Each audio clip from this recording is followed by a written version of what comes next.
Olá, gente, boa tarde, ouvintes da Litoral FM. Estamos aqui com o Kennedy Freitas, ele é fisioterapeuta e a gente vai falar sobre o Outubro Rosa, que é o mês de conscientização contra o câncer de mama, e a fisioterapia tem muito a ver também com o câncer de mama e ajuda bastante a pacientes que tiveram o câncer de mama. E o Kennedy Freitas vai tirar algumas dúvidas que eu, sinceramente, não sabia, Kennedy. Fiquei sabendo também agora na nossa conversa aqui, e a gente vai tirar dúvidas que, como eu, muita gente não sabia de que forma a fisioterapia poderia ajudar no câncer de mama. Kennedy, boa tarde, seja bem-vindo, querido. Boa tarde, Luquinhas. Boa tarde, rádio ouvintes. É um prazer estar aqui na Litoral FM e poder contribuir, né, nesse mês de conscientização com as mulheres e com os homens também, né? Porque câncer de mama também dá em homem. Então, com todos que estão nos ouvindo, para a gente poder tirar dúvidas, esclarecer, né, e orientar também a nossa população em o que fazer, né, nesse mês comemorativo do Outubro Rosa, para diagnosticar e, se for o caso, né, já iniciar o tratamento precoce nos nossos pacientes.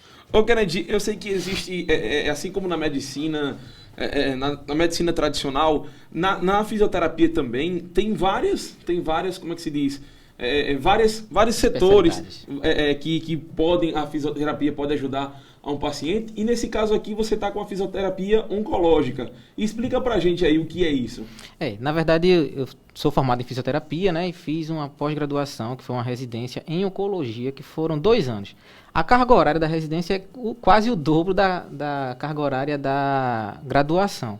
Então lá a gente estudou por 2 anos, então bem profundamente, né, tudo relacionado ao câncer, né? Então, desde o seu diagnóstico ao tratamento, né, e também aqueles casos em que não há mais tratamento. Então, a gente tem na fisioterapia oncológica todo esse percurso para fazer com esses pacientes, né? Então, a fisioterapia oncológica vai tratar especificamente de câncer, né? Então, desde o seu diagnóstico, tratamento e nos cuidados paliativos, que quando não temos mais condições de reverter aquela doença, a gente ofertar conforto, ofertar qualidade de vida para os nossos pacientes até o dia que ele parte, né? Até o dia que ele vai para a glória. Kennedy, o que é câncer? Bem, câncer, Lucas, para a gente entender bem direitinho, câncer, na verdade, ele é um crescimento desordenado das células, tá? Então, há uma alteração no DNA da célula, em que vai fazer com que a célula, em vez de se multiplicar, né, ordenadamente, formando aquele tecido regular, a célula começa a se multiplicar desordenadamente e começa a formar os que a gente chama de famosos caroços, né? Que podem ser tumores benignos, né? Então, aquela alteração no DNA pode ser uma tumoração benigna, né? Vai desenvolver, mas vai desenvolver lentamente, vai ter uma baixa capacidade de metastizar, que é ganhar corrente sanguínea e se instalar em outro órgão, né? Então, a gente tem ali um tumor benigno. Quando esse crescimento desordenado, né, ele tem uma malignidade, então ele acontece o quê? Ele começa a ter características de invasão de tecido. Então ele começa a crescer muito, né, começa a comprimir tecidos, começa a comprimir órgãos que estão ali ao lado, começa também a ter propriedades que vai ganhar corrente sanguínea para ir se instalar em outro local, e aí a gente está diante de um câncer. Tá? Então o câncer nada mais é do que esse crescimento desordenado da célula, com grande capacidade de metastizar e também grande capacidade de complicar a vida dos pacientes pelo seu crescimento e também pela compressão dos órgãos próximos ou até mesmo, né, órgãos distantes que depois que ganhou a corrente sanguínea começa a se instalar lá. Então é muito comum a gente falar assim, fulaninha tinha câncer de mama, agora está nos ossos, né? Então o que foi que aconteceu? O câncer ganhou a corrente sanguínea, chegou lá no osso, se instalou e a célula da mama começou a se produzir naquele osso, né? Então aí ele está com a metástase causada pelo câncer de mama. Existe alguma prevenção? Eu sei que qualquer pessoa está apto a ter câncer, mas existe alguma prevenção, Kennedy, que seja comprovada, que por cientistas, por médicos, que a pessoa possa fazer para não chegar a ter o câncer? Na verdade, todo tipo de câncer, geralmente, ele tem o fator que a gente chama de fator ambiental mais atrelado do que o fator genético. Então, por exemplo, quem não conhece aqui Angelina Jolie, né? Então, a Angelina Jolie, ela fez uma análise do DNA dela e tinha o BRCA1 ativo nela, né? Que é uma proteína na célula que pode favorecer com que o câncer desenvolva. Então, o que foi que ela fez para prevenir que o câncer não se instalasse nela, né? Ela retirou as mamas e retirou os ovários, tá? Então, foi uma das formas que ela conseguiu de prevenir, tentar prevenir. Quer dizer que ela não vai ter câncer de mama? Não, pode ser que ela tenha o câncer no restante da mama, no plastrão, que a gente chama, mas não pelo BRCA1, né? Mas por outro motivo, né? Por, sei lá, teve uma pancada e naquela pancada ali inflamou e aquela inflamação provavelmente lá na frente ocasionou uma alteração no DNA e aí ela vai desenvolver o câncer de mama, né? Então, as formas que a gente tem de tentar prevenir o câncer de mama é tendo uma vida saudável. Então, como? Alimentação adequada, prática de atividade física, uso menor possível de anticoncepcional, né? Pessoas que fazem uso da pílula do dia seguinte, que é uma bomba de hormônio, também fazer a redução. Mulheres que têm a menopausa muito cedo, que fazem a reposição hormonal, também tem uma grande possibilidade de, por estar usando o hormônio, né, para ser reposto, também desenvolver o câncer de mama. Então, quanto menos fatores a gente conseguir associar, a gente vai ter menos chance de desenvolver o câncer. Mas não existe uma pílula que diga assim, não vou ter câncer se eu tomar esse remédio. Isso aí não existe. Tá? O que existe é um cuidado com a vida durante sua vida toda para que as chances sejam diminuídas. Então, consumo de álcool, consumo de fumo, né? A prática, como eu falei, de atividade física, a questão também de uma dieta, né? Então tudo isso vai fazer com que interfira na minha maior possibilidade ou na minha menor possibilidade. Então se eu tenho uma vida saudável, eu provavelmente tenho menos chance. Se eu tenho uma vida não saudável, eu tenho mais chance de câncer. E importante também, Luquinhas, só antes de você passar a pergunta, a questão do fator hereditário, né? Então tem mulheres que a mãe já teve câncer de mama, a avó já teve câncer de mama. Então essas pessoas também têm uma chance maior de desenvolver o câncer de mama. Então se você já tem, mais, né? Exatamente, se você já tem um histórico familiar de câncer de mama, aí você tem que fazer todo esse cuidado que eu já falei aqui, além dos exames para tentar diagnosticar de forma mais precoce. Porque quanto mais precoce a gente diagnostica, mais chance de cura a gente tem. Então a gente já sabe hoje em dia, Lucas, que quem diagnostica o câncer de mama no início da doença tem 95% de chance de cura. Então é uma chance muito grande, tá? Então a gente precisa fazer os protocolos de diagnóstico para poder a gente ter mais chance de cura. Kennedy, a gente fala bastante dessa campanha do Outubro Rosa e mais uma conscientização do câncer de mama, e muita gente não sabe a fundo do que se trata o câncer de mama. Então, conta pra gente aí, com sua experiência, o que é o câncer de mama. Então, o câncer de mama, como eu falei para você, é uma alteração. Câncer é uma alteração no DNA da célula que vai fazer com que a célula se multiplique de forma desordenada.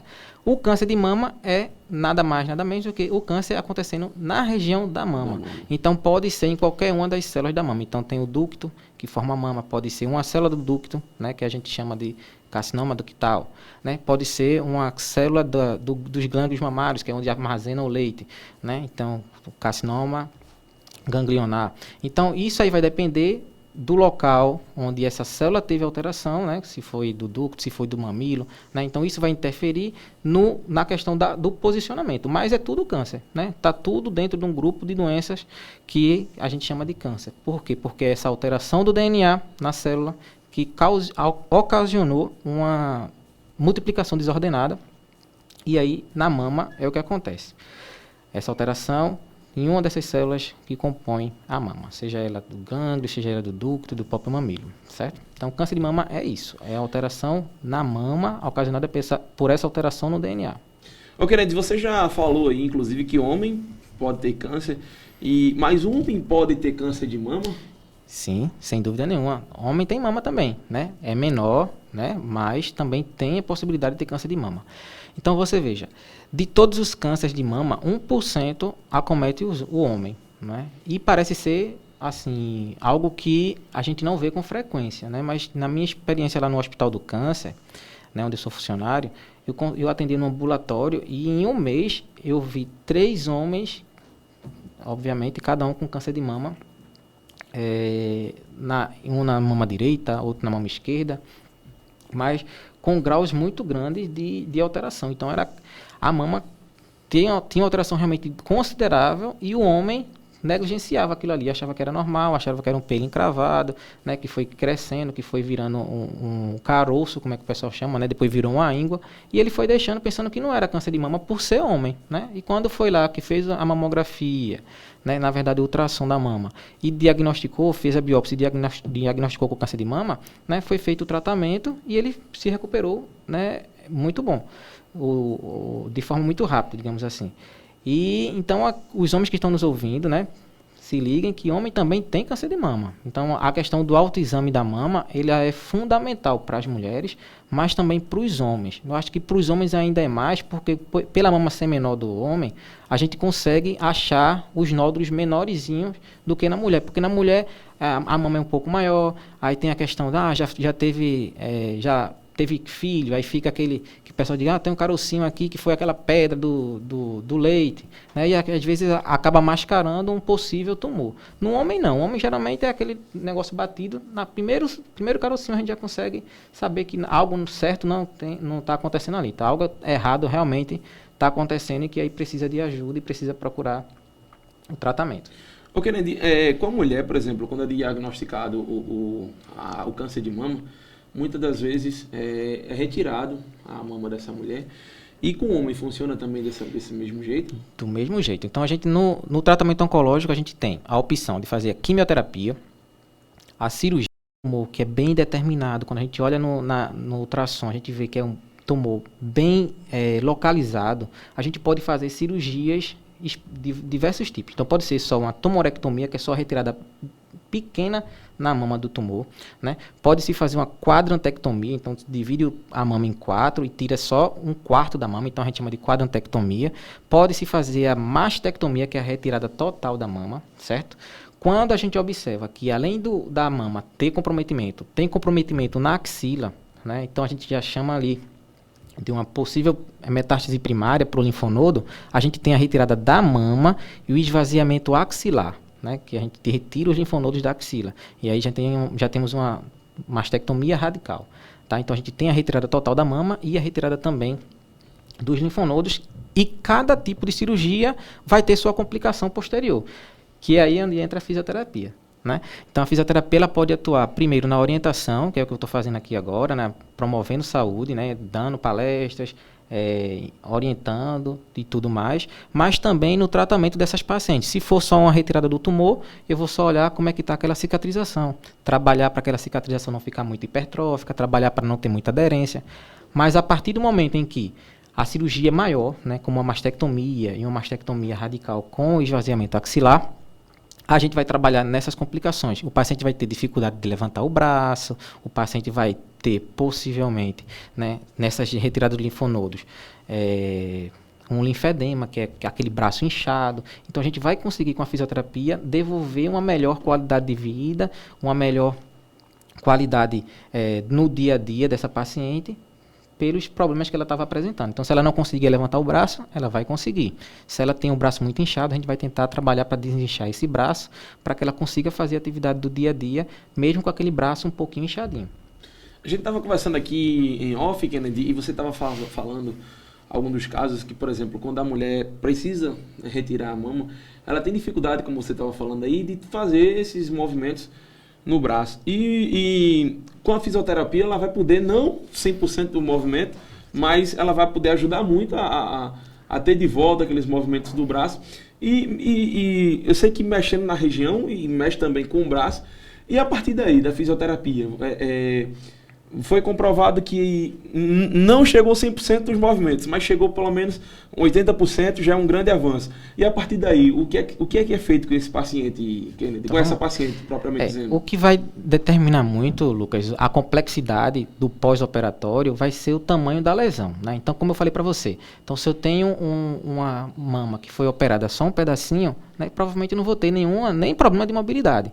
Mas quando eu começo a fazer uma mastectomia, onde eu retiro a mama e retiro o músculo que está por trás daquela mama, eu já começo a ter, né, uma aderência da pele, uma aderência do meu tecido, e eu começo a ter limitações no meu movimento. Então, com a fisioterapia, a gente vai conseguir liberar essa pele, liberar esse tecido, para que a gente consiga recuperar a qualidade de vida e a amplitude de movimento que ela tinha antigamente o máximo possível. Quando a gente atinge nossos objetivos, que a gente vê que a paciente estabilizou, que ela não evolui mais, no sentido de não aumenta mais a amplitude, não melhora mais, e está satisfatório, a gente dá alta da fisioterapia e passa exercícios para que ela fique fazendo em casa sozinha, para manter aquela amplitude que a gente recuperou.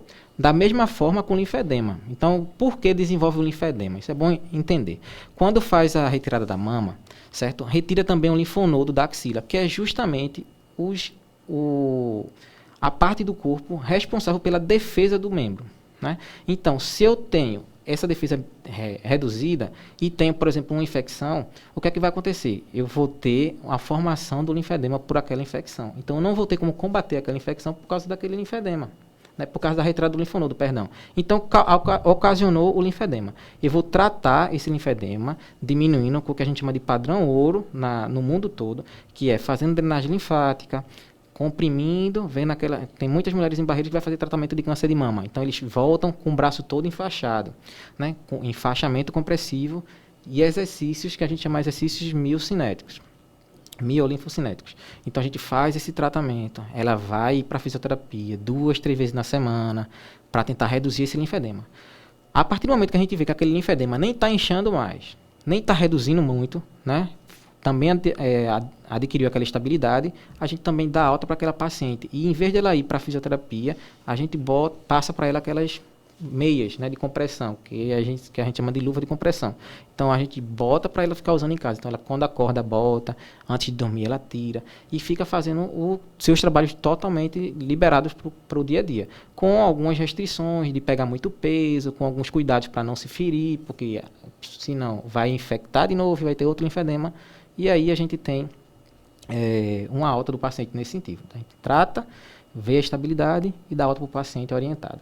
Isso que eu ia perguntar a você agora, Kennedy, em relação aos pacientes que já tiveram câncer e está participando desse tratamento agora, por exemplo, teve alta da fisioterapia, você viu que ali é o limite máximo onde a pessoa pode chegar na fisioterapia, mas, por exemplo... Dona de casa, a gente sabe que a dona de casa é teimosa.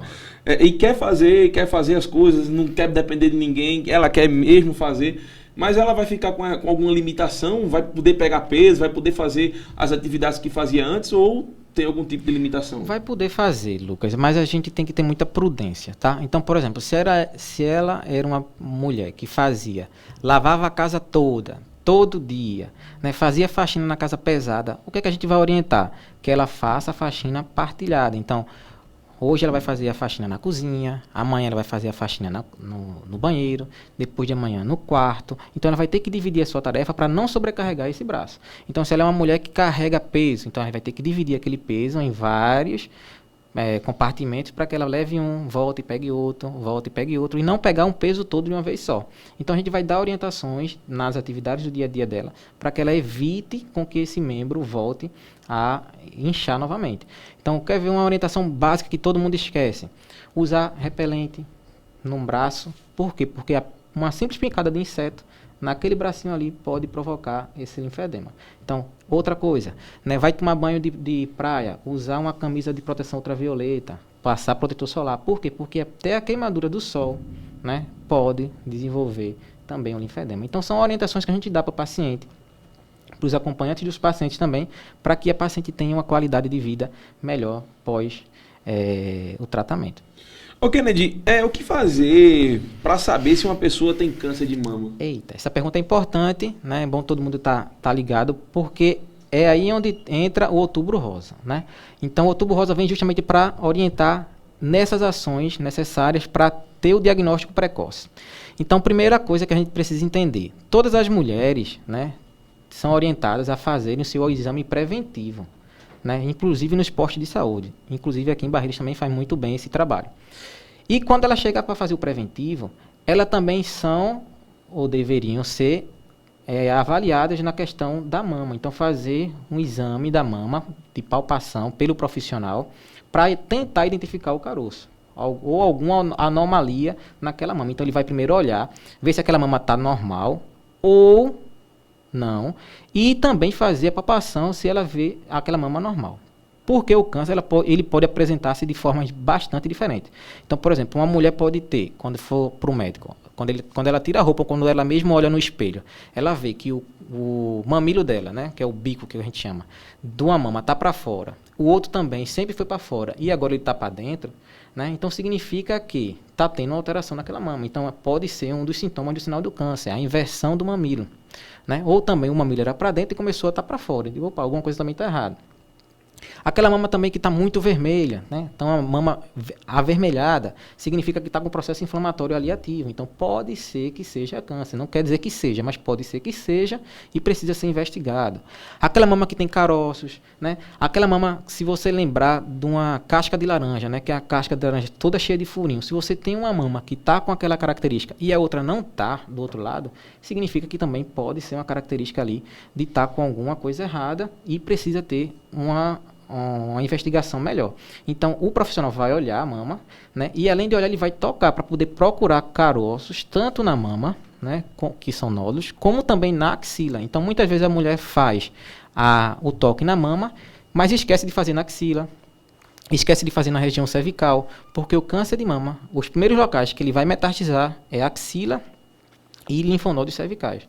Então, precisa fazer tanto a palpação na região da axila, na região cervical, como também na região da mama, para saber se tem alguma alteração ali já presente. É importante a gente destacar que, quando a gente encontra, Lucas, com os dedos, né, alguma alteração, algum caroço, né, então significa que já tem algo ali, certo? Que não é tão pequeno, tão significativo. Então já temos ali alguma alteração importante. A mamografia, que é aquele exame que é feito, né, que é como se fosse um raio-x, é diferente. Ela consegue encontrar alterações que no dedo a gente não consegue. Então, é importante o autoexame? É muito importante, principalmente para os homens. Mas a mamografia é mais importante ainda, porque você não está conseguindo identificar nada, mas quando faz a radiografia, né, a mamografia, você consegue identificar algo ali, né? Então é importante que as mulheres, a partir dos 50 anos, né, já tem estudo que fala de 40, faça seu exame de mamografia para saber se tem alguma alteração imperceptível ao toque, né, com 40 anos. Se a pessoa já tem um histórico na família, né, tem uma mãe que já teve câncer de mama, tem uma avó que já teve câncer de mama, aí ela vai ter que andar para trás mais 10 anos. Então, se era por fazer com 40, eu vou ter que fazer com 30. Tá? Então, vai fazer a mamografia com 30 para ver se acha alguma coisa. Não achando nada, não precisa estar fazendo todo ano, né, porque aí é gasto de dinheiro público. O que é orientado pelo Ministério é que o médico passe a cada 2 anos, se não tiver alteração nenhuma. A partir do momento que tem alteração, aí muda o protocolo. Pode ser feito anualmente ou a cada 6 meses, dependendo do que vai dar também no ultrassom. Certo? Então, não se desespere, mulher, porque fez o ano passado, não deu nada, esse ano não está sentindo nada na mama, né? Dá para guardar até o ano que vem, se for nessa faixa aí de 40, né, até 50 anos. Ô Kennedy, todo caroço no peito ou na axila é considerado como câncer de mama? Não, graças a Deus não é. Eu mesmo tomei a vacina do coronavírus agora, 15 dias atrás, a 3ª dose, e fiquei com carocinho na axila, né? Por quê? Como eu falei para você, na axila a gente tem os nossos defensores. Então, toda infecção que tiver ali, que venha comprometer o braço, a axila é uma das primeiras coisas que vai alertar. Então, é aqueles famosos ínguas, né, na região da axila. Então, nem todo caroço é câncer, como também nem toda íngua também é câncer. Então, vamos também ter cuidado com isso aí. Ah, meu Deus, estou com câncer. Não. O caroço pode ser benigno, como eu falei para você, pode ser um cisto de gordura, pode ser várias coisas, né? O importante é você primeiro diagnosticar que não está certo, que tem algo errado, e depois procurar, né, fazer um exame para tentar achar qual é o problema, se é um simples cisto, se é um simples tumor benigno ou se realmente é câncer. Ô Kennedy, essa pergunta serve tanto para o homem e para a mulher também. Nesse caso aí, se faz o autoexame e vê que tem alguma coisa de diferente no seu corpo, quando fazer a mamografia, quando fazer o ultrassom, quando procurar o profissional capacitado para cuidar disso aí? Certo. Primeiro vamos falar do autoexame. Quando fazer o autoexame? Sempre, né? Vai tomar banho, passa o sabão no corpo, faz o autoexame e vê se identifica. Ah, tem que fazer todo dia? Não, também não é assim, né? Faz hoje, semana que vem repete, né? Já o exame com o especialista, né, que é na atenção primária, geralmente é quando você faz seu preventivo, né? Então, agendou seu exame preventivo, já faz com o profissional, né? Aí com o enfermeiro, geralmente, e às vezes até o médico. Identificou um caroço, tá? E não está naquela faixa dos 40 anos em diante, que aí já deveria ter feito uma mamografia, ele é orientado, o médico encaminha para ele fazer a mamografia. Aí muita gente, mas a gente não consegue uma mamografia em Barreiros. A gente não tem uma mamógrafo aqui em Barreiros, infelizmente. Mas no Hospital do Câncer, todo dia eles recebem agendamento para fazer a mamografia. Então você só entra lá no site do Hospital do Câncer, hcp.org.br, e fazer seu agendamento. Quando você chegar lá, no dia do agendamento, você não vai demorar nem 3 horas. Você vai fazer e já vai sair com o resultado. Tá? Então a mamografia ela deve ser feita a partir do momento que se tem um caroço, tá? Ou a partir dos 40 anos para quem não tem histórico familiar, certo? Quem tem histórico familiar, a mamografia deve ser feita com 30 anos. Aí é só ir no postinho, falar com o médico como é que vai fazer a solicitação para ir começar a procurar o agendamento. Ô Kennedy, eu não sei se no setor de regulação aqui da Secretaria de Saúde faz esse agendamento, mas eu vou procurar saber e trago para vocês essa resposta.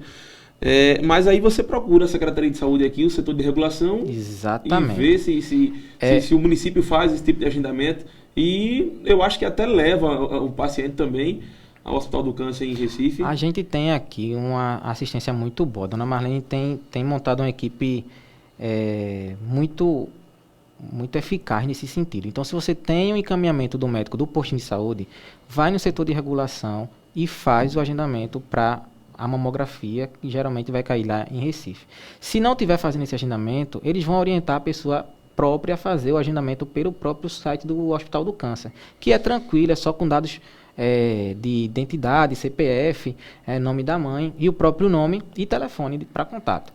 Tranquilamente vai conseguir agendar e tentar comparecer ao local agendado, que é o Hospital do Câncer, ou outro local que for agendado. Se não tiver condições, né, também na Secretaria de Saúde a gente tenta conseguir o transporte para que essa pessoa vá e volte com segurança a fazer seu exame e fazer o diagnóstico dessa doença tão trágica, né, e que compromete muitas mulheres por ano. São mais de 60 mil, Lucas, estimadas de câncer de mama para esse próximo ano. É muita gente, né? Ô Kennedy, uma pergunta que não quer calar, eu acho que essa resposta muita gente quer saber. O câncer de mama tem cura? Tem. Né? Graças a Deus, como eu falei para você, quem tem o diagnóstico precoce, né, a partir do momento que faz esse diagnóstico, no início da doença, tem até 95% de chances de cura. Tá? E aí vai depender muito da questão hereditária da paciente, se vai ter muita célula BRCA ativa, se vai ter muito genes multiplicadores de célula ativo, para poder a gente saber se o paciente vai responder bem ou não ao tratamento. Mas geralmente o que é que acontece? Diagnosticou precocemente, fez a cirurgia, resolveu o problema. Tá? Se nessa cirurgia ainda identificar que ficaram células ali cancerígenas, aí geralmente entra com a quimioterapia e a radioterapia. Quando se encontra o tumor já no estágio muito grande, né, aí geralmente eles fazem a quimioterapia antes para reduzir o tumor, para depois fazer a cirurgia, e geralmente faz uma quimioterapia pós também para poder tirar a dúvida que realmente a pessoa não tem mais nada, e juntamente com a rádio, e fica tomando também, se for um tumor, né, responsível a hormônio, estrógeno, progesterona, né, que são já umas medicações que eles vão tomar por 5 a 10 anos após o tratamento cirúrgico ou o tratamento quimioterápico. Ô Kennedy, quando o paciente, por exemplo, ele é diagnosticado com algum tipo de câncer, e principalmente no de mama também, ele é acometido a quimioterapia. E quais complicações que a quimioterapia pode trazer ao paciente? Vai depender muito do paciente, mas veja, quais são os mais comuns, tá? Primeiro é a queda do cabelo, né, que aí vai trazer para o paciente muitas outras complicações além da queda do cabelo, que aí vai entrar em questão a questão psicológica, o isolamento, pode vir uma depressão ali associada, tá? Mas saiba que a queda do cabelo vai acontecer no final do tratamento, quando parar de tomar quimioterapia, o cabelo vai voltar a nascer. Então é algo temporário, né? Então vai ser resolvido lá para frente. Outra coisa importante também que pode acontecer nessas pacientes aumentar enjoo, né? A pessoa ficar um pouco mais fraca, porque a quimioterapia ela não só vai atacar as células tumorais, mas vai atacar também células no nosso corpo que tem característica de multiplicação acelerada. Então, a pessoa pode ter diarreia, né? Pode ter, como eu falei para você, náusea, vômito, pode ficar mais fraca, pode ter tontura, né? Além da queda do cabelo. Então, essas são geralmente as complicações principais causadas pela quimioterapia.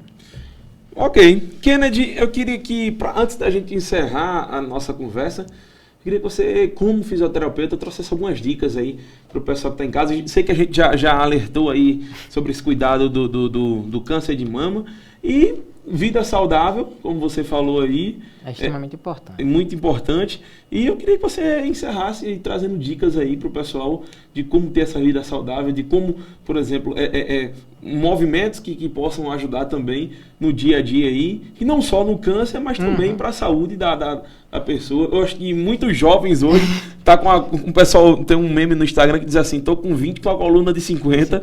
E o que é que o pessoal pode fazer aí para manter a coluna de 20 anos, né? É importantíssimo a qualidade de vida da pessoa, né? Então, veja, uma dieta, então acompanhamento nutricional é extremamente importante. Então, procurar um nutricionista para ter uma dieta balanceada, uma dieta com os nutrientes suficientes para que você tenha sua vida com qualidade, que é o primeiro ponto. O segundo ponto é a atividade física regular, né? Então, a Organização Mundial da Saúde preconiza que a pessoa tem que ter, no mínimo, 150 minutos de atividade física por semana, né?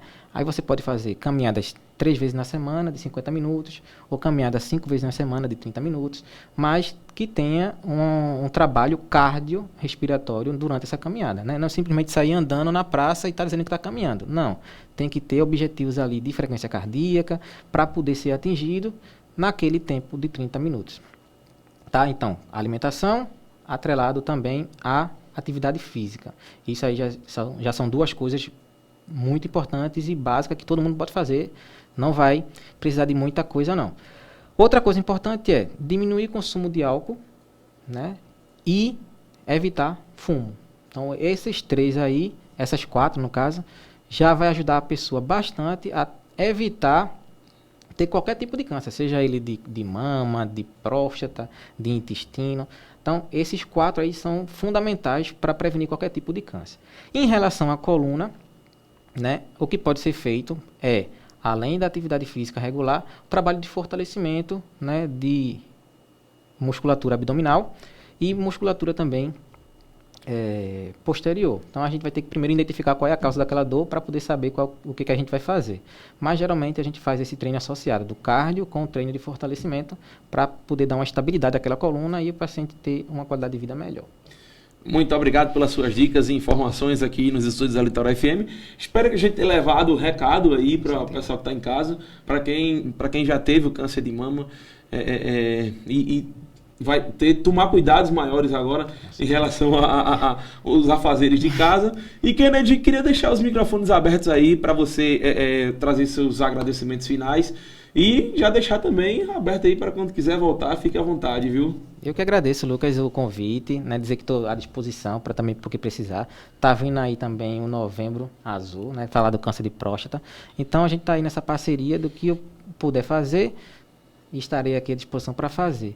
Agradecer a você pelo convite, a Tico, né, a todos que estão nos ouvindo até agora. Agradecer o pessoal da Secretaria de Saúde, Dona Marlene, o prefeito Carlinhos também, por estar trabalhando nesse sentido de estimular essa prática aqui na nossa cidade de diagnosticar precocemente o câncer. Inclusive, eu acho que dia 20 agora vai ter uma ação da saúde, né, justamente com o SAMU, de conscientização do Outubro Rosa. Isso aí é muito importante. E é importante também que as mulheres e os homens que estão nos ouvindo, né, também busquem, né, não fiquem esperando que a pessoa vá na casa da pessoa para achar o câncer dentro de casa. Não, vão no posto de saúde, façam o seu exame preventivo, né, no preventivo falem com o médico, falem com o enfermeiro para ver se ele encontra algo estranho na mama, né, e a partir daí procurem fazer a marcação do exame de mamografia e ultrassom, para caso a pessoa tenha o câncer, diagnosticar precocemente, iniciar o tratamento e estar entre esses 95% de chance de cura, né? Porque aí ele vai ter menos complicações, não só para ele,